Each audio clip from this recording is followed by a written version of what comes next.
exalted God? Shall I come before him with burnt offerings, with calves a year old? Will the Lord be pleased with thousands of rams, with 10,000 rivers of olive oil? Shall I offer my firstborn for my transgression, the fruit of my body for the sin of my soul? He has shown you, O mortal, what is good. And what does the Lord require of you? To act justly, and to love mercy, and to walk humbly with your God.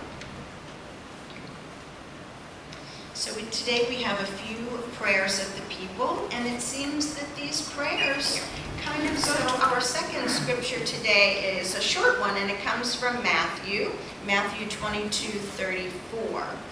And it has to do with commandments. I don't know about you, but I can't memorize the 10 commandments. I probably haven't tried hard enough, but 2 are a little bit easier. And here are the 2 that Jesus said were the greatest. So Matthew says, in hearing that Jesus had silenced the Sadducees, the Pharisees got together. One of them, an expert in the law, tested Jesus with this question. Teacher, which is the greatest commandment in the law? Jesus replied, love the Lord your God with all your heart, and with all your soul, and with all your mind. This is the first and greatest commandment. And the second is like it. Love your neighbor as yourself. All the law and the prophets hang on these 2 commandments. Maybe that would have even been easier to learn than had been the Micah passage, but for what it's worth, that's what Jesus wanted us to know about how we needed to live our lives. So Claire, Bella, and Jill and I had an opportunity to go to Jackson, Mississippi, as you're already aware, with a group of people with Union Church as well. And we met with a really colorful, probably isn't a good word since he's African American, but a very interesting character by the name of John M. Perkins. So I'm going to give you a little bit of background about John. I had not heard of him before until I did a little research, and I want to talk about an organization that he began called the Christian Community Development, and that's where these 3 R's come from. So if you give me a few minutes to do that, then I'm going to ask the ladies to join me, and we're going to share a little bit about our trip as well. But to start, the Christian Community Development and the 3 R's began with a 3rd grader. 3rd grade, pretty impressive. So you have to watch who you try to ignore, because you never know where great ideas will rise from. But this 3rd grader introduced himself to us at the age of 89 years old. And John Perkins describes himself as a 3rd grader who speaks Ebonics. And while you might not know the word Ebonics, I'm sure you have heard it before, and you say to yourself, what is that person saying?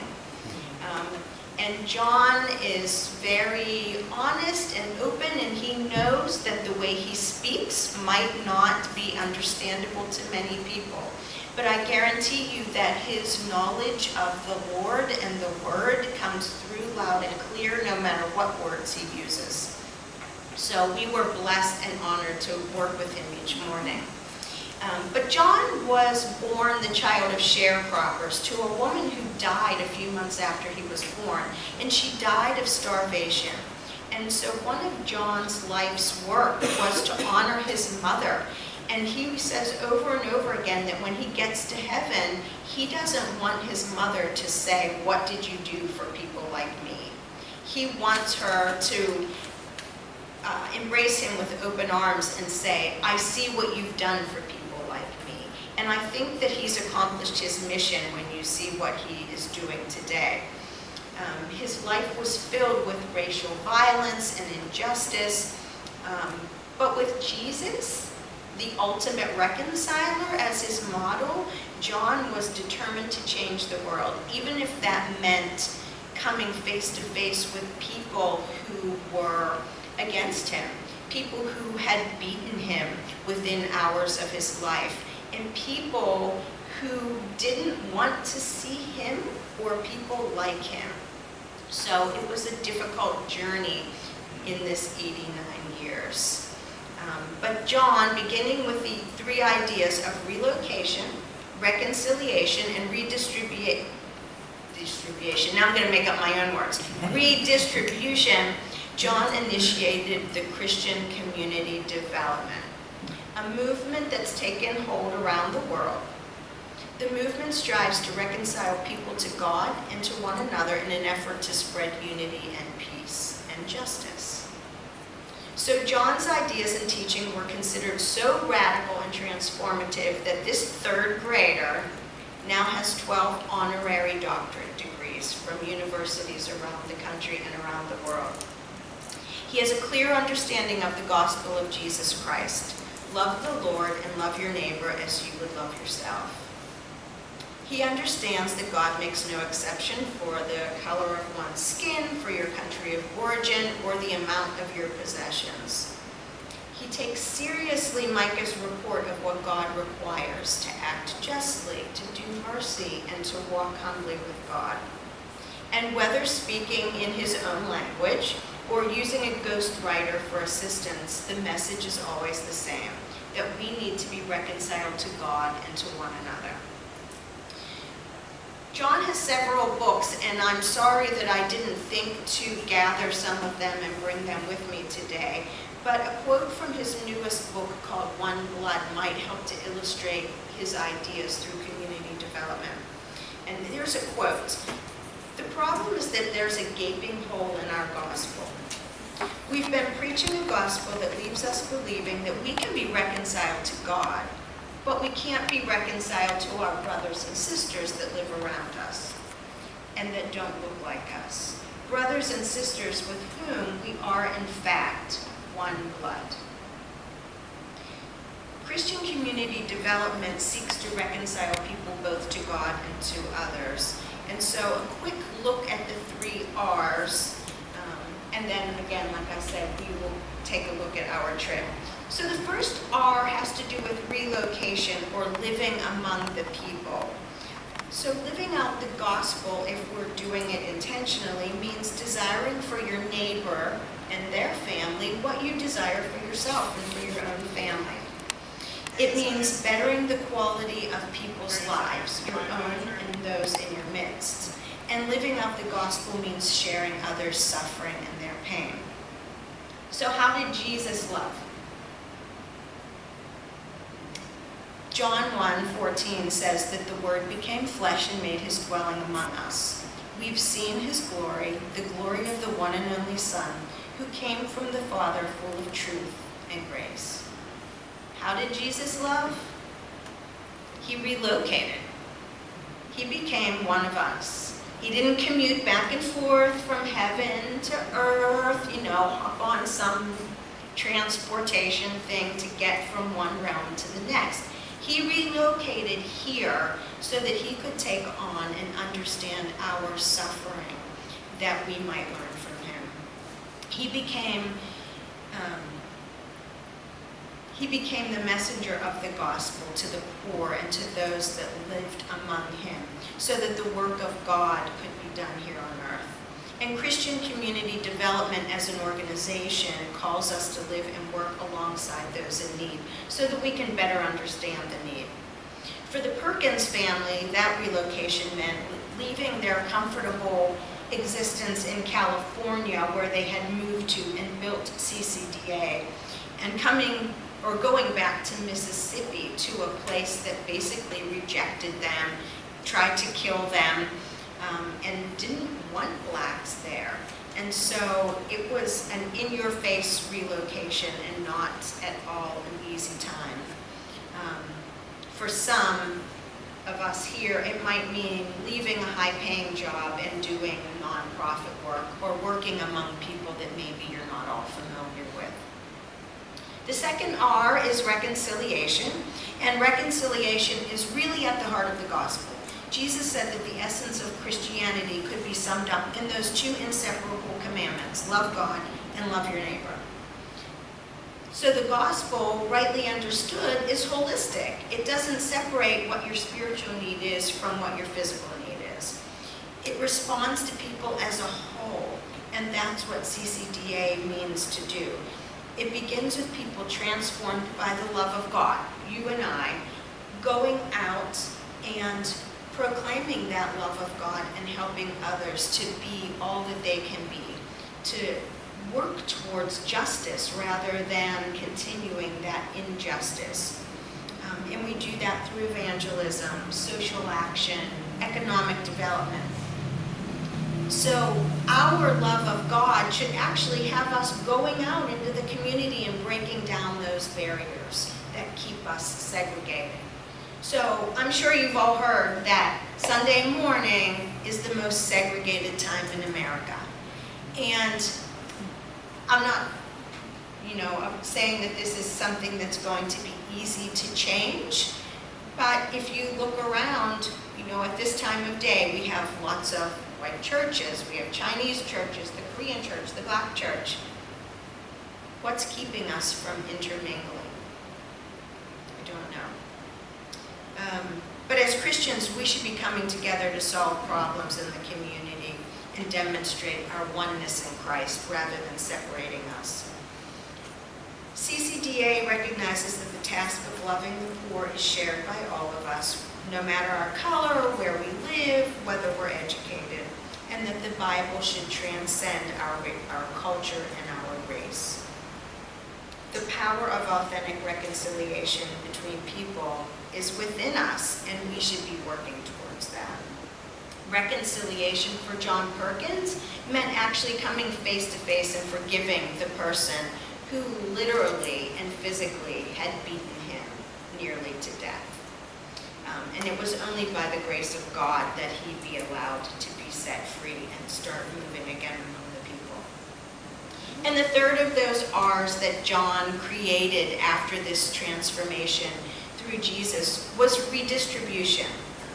So that sometimes is a scary thing for people. Redistribution does not mean we're robbing from the rich and giving to the poor. Redistribution is when men and women in the body of Christ are visibly present and living among the poor. They've relocated. When people are intentionally loving their neighbor and their neighbor's family the way they should be loved. It's a natural result of those two things. Redistribution just means that we're taking our resources and we're using them to help everyone. It brings back the principles of justice to the underserved.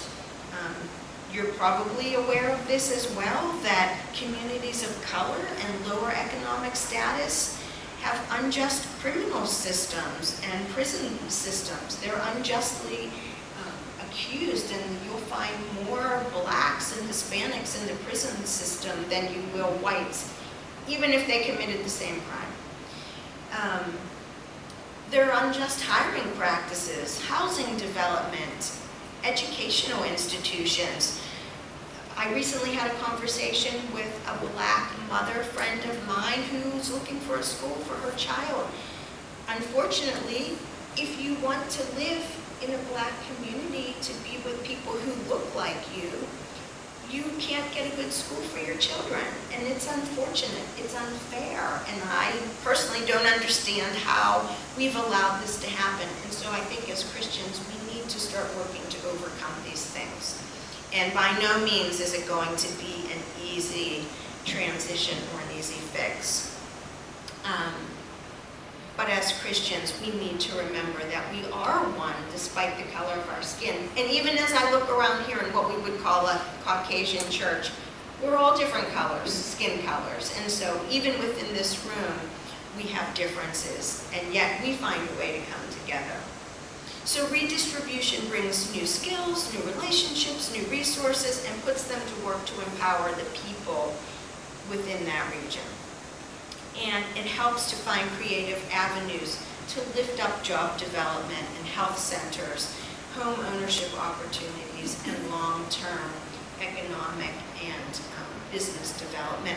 And those are all things that CCDA around the world is doing today. Even in my own community, we have it's called Coriopolis Community Development, but it's based on this principle, where there are churches, there are food pantries, there are new ways of working, and revitalization that is happening in our small town, all thanks to John Perkins, who we found to be delightful and insightful, and no matter the color of his skin, it's hard not to fall in love with this man and his ideas and his interpretation of the gospel.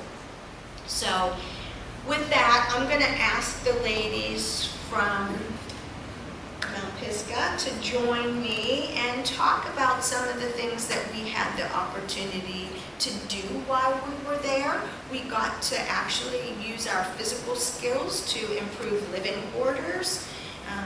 We got to experience community dinners where people of all economic statuses and colors came to hang out, break bread, listen to a sermon, listen to some music, play on the swings, and enjoy a good time despite whatever differences we may have had.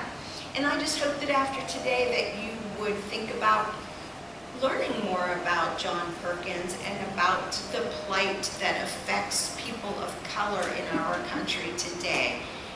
I think in our tours of the civil rights museums, our eyes, you know, we thought we knew. I came from a city school, I have friends of color, I thought I knew, but I found that I learned a lot more than I expected to about the civil rights battle, how bloody it was, how difficult it was, and how today's violence and unrest is really just an extension of that never-ending push to keep one particular group down. You know, someday it's going to be another group, I think, and you know, how long will it be before one of us is in a different population that's being held back? So I just hope that you'll consider looking more into that and learning more about it yourselves. Okay, ladies, you're up. Okay, Claire, you go first. Come on, Jill, come and join her so we'll all come together. Darren, how can we give them a microphone? Where's Darren? Where's he hiding? Because nobody will be able to hear them. Two. And I can't take this little thing out. Two. So some of the things that we did, so we got to tour several civil rights museums, and we did some work for the Perkins Foundation, which is also known worldwide. These ladies worked really, really hard on all kinds of projects. I myself sat on the floor for 2 days with a piece of sandpaper, making my fingers raw, but my floor looks absolutely beautiful. Yeah, and running back and forth to use the restroom across the street. But these ladies worked super, super hard, so I'm going to turn this off, I think. I just wanted to repeat what Jan said about Mr. Perkins. Meeting him was just amazing. It was life-changing for me. For the abuse that he took and the love he still has, finding Jesus and forgiving, it was just amazing. Yeah, I don't think many of us can understand what it would take to overcome what he has overcome. I mean, he was fighting for the people in his community, obviously the black people in his community who were jailed. Whites who came from the north to support them were jailed, and he would often go to rescue them and pull them out of situations. They built churches and schools in their community. Medical facilities to help the poor people in the community rise up from all of that. And it wasn't just, oh, let's look the other way because we don't understand a person of color. It was in your face, brutal violence. He was sent to California after witnessing his brother being murdered by the police.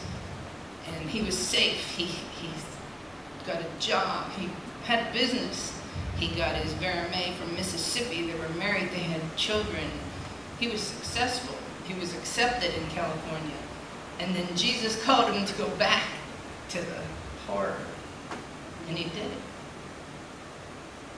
And so where we were then is his little community mean, they moved to the poorest community in Jackson, Mississippi, where they had started. And their goal now is to kind of revitalize that community by doing those things that Christian community development have started with those 3 R's. So tell us, Bella, what did you work on what did you do while you were there? I did a lot of sanding, a lot of floor sanding. With equipment? Like Yes. real equipment? It was floor sanding. So, I got to hang out with some of the kids at the summer camp, which was fun.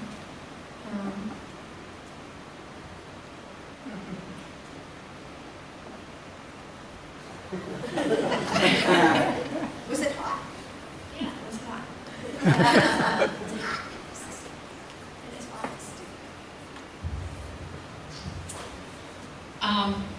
It was a really growing experience for me, let alone being with people like 24 hours a day, a fair amount of group of people, which I live alone with a cat now, so that was a big change. But it was very vibrant when you weren't tired. You know, you got tired during the day because it was hot down in Mississippi. Luckily, where we were staying, I had been a duplex and it was converted into several bedrooms with bunk beds, so it could sleep 20 people. And the group that we went with was heavier with the female population, so we got that space. And we also would cook our meals there, and we had different teams that would do that, so everything was shared. No one was spared, and no one was, no one was spared. Yeah, no one was spared or slighted. Nobody was. So Bella was the youngest person there, and there were another group of like 16-year-olds, a couple 18-year-olds, a 23-year-old, and then it would go up. So there was a real range.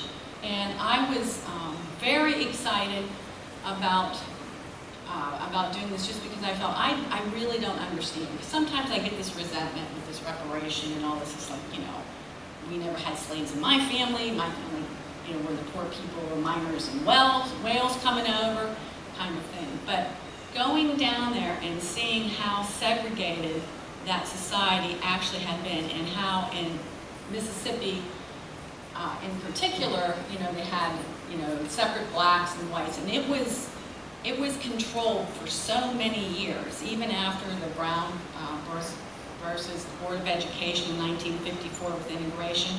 It took another 12 to 13 years before Mississippi would even pretend to comply to that.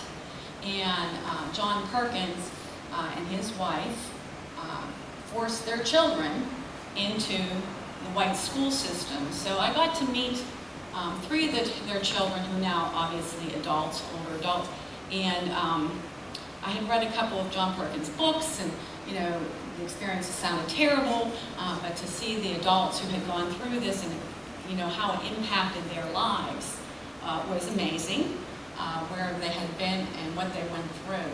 And I cannot understand.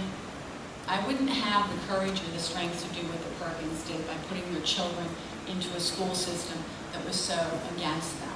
You know, obviously, very brave family. Going to the Civil Rights Museum, there's a new one in Jackson, which is phenomenal, and we were also able to go to the one in Birmingham. So we got to see places that you would see in old movie clips and news things of where the dogs were, you know, chasing people, and they were using fire hose on kids, and that type of thing. And in the Civil Rights Museum in Birmingham, one of the docents was an actual freedom rider, rode one of those buses through, and he was arrested 109 times, and he said, "Can you pick me out in the mugshots over there?" You know, from when he was young. So the living history is amazing. I was really excited for the young people to have that chance to be around people who actually had gone through the experience and lived it, like the Perkins and their children and this man. A couple things that really stuck out to me, besides beginning to understand how segregated, how totally separate, and how under the heel these people were because of the color of their skin in that community, in that area, in that state. In 1963, Medgar Evers was a black civil rights leader, 37 years old, getting out of his car, going into his house, and he was shot in the back. And he did die in 1963. And they took him, the ambulance would come for a black person, so they put him on a mattress and they hauled him down to a hospital, and it was the white hospital, and they weren't going to admit him. And finally the doctor said, if they admit you, I'll treat you. And then he said, but we really can't do much for you because we don't have any black blood here. That was in 1963. You know, this hospital is talking about a difference in blood just because of the color of the skin. So that, for a lot of us, wasn't that long ago when you think about it. So that was amazing. So when you talk about John Perkins' One Blood, that just comes to mind.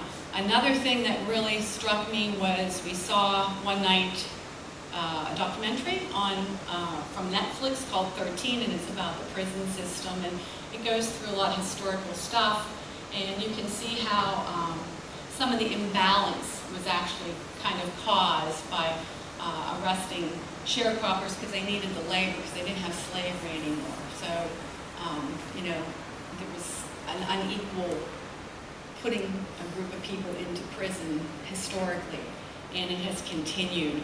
So one factor that really hit was if you were white male, you had a 1 in 17 chance of being incarcerated if you were arrested. If you were a black, you had a 1 in 3.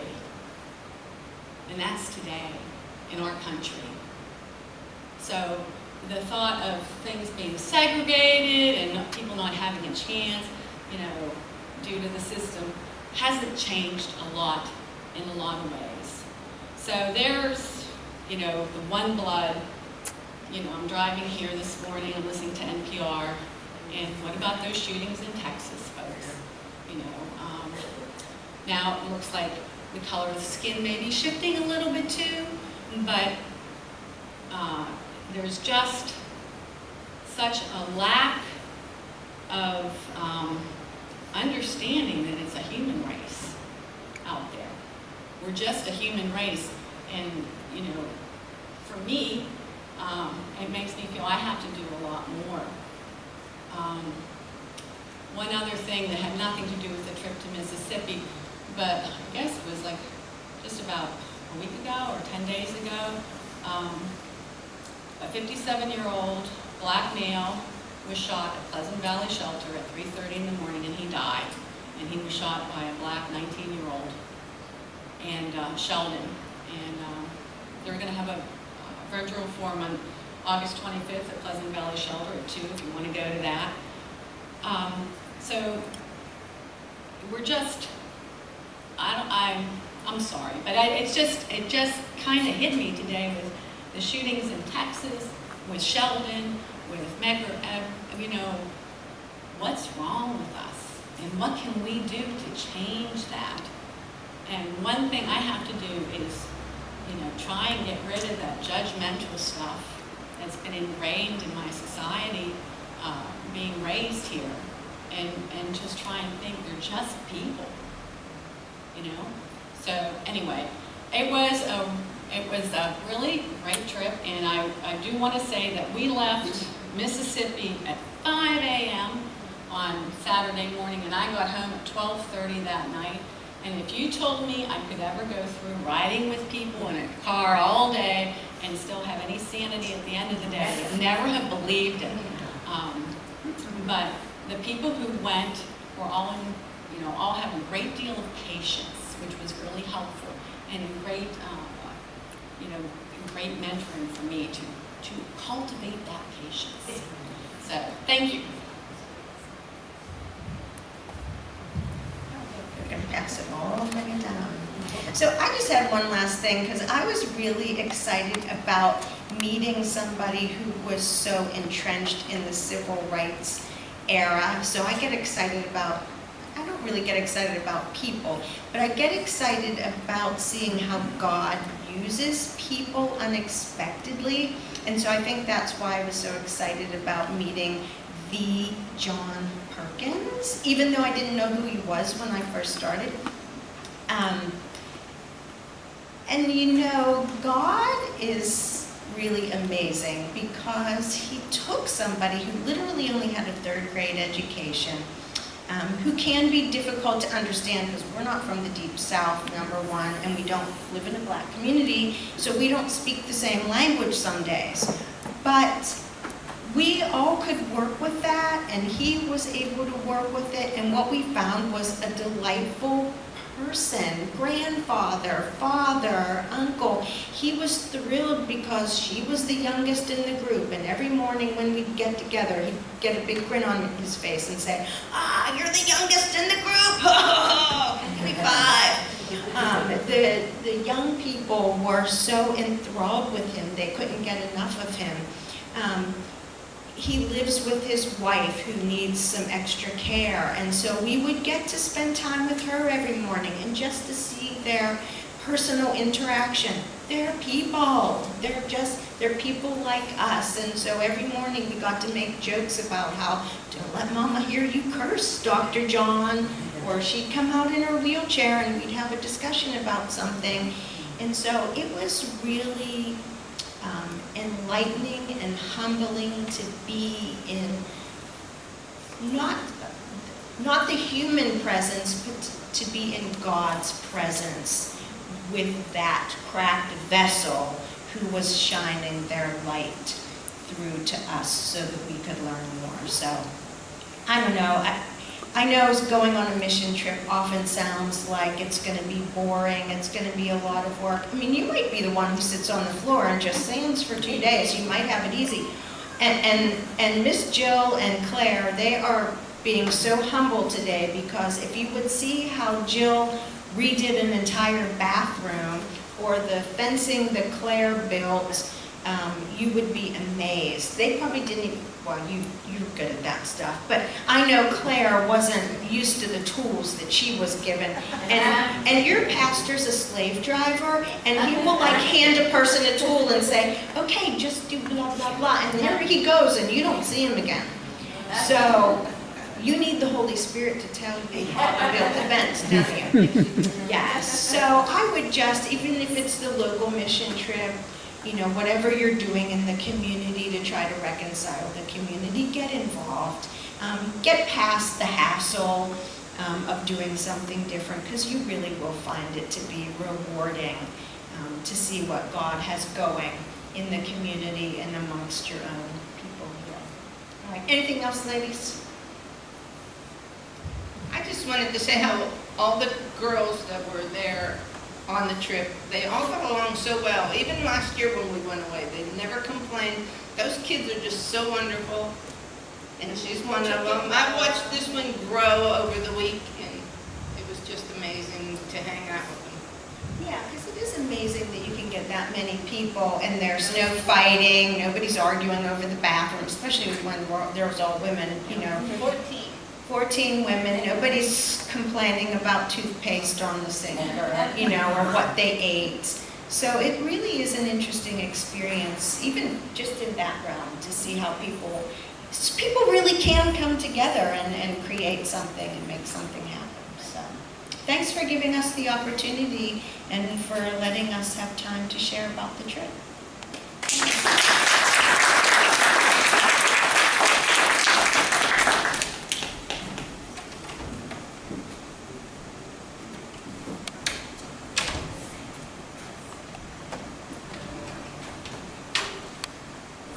I think we're going to sing a song here to close the service.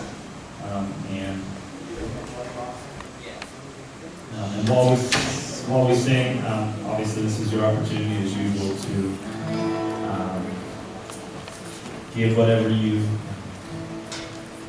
want to give, whether it's an actual offering or prayers. But this is the opportunity to give your offering as we stand together, so we invite you to stand with us and sing our closing song.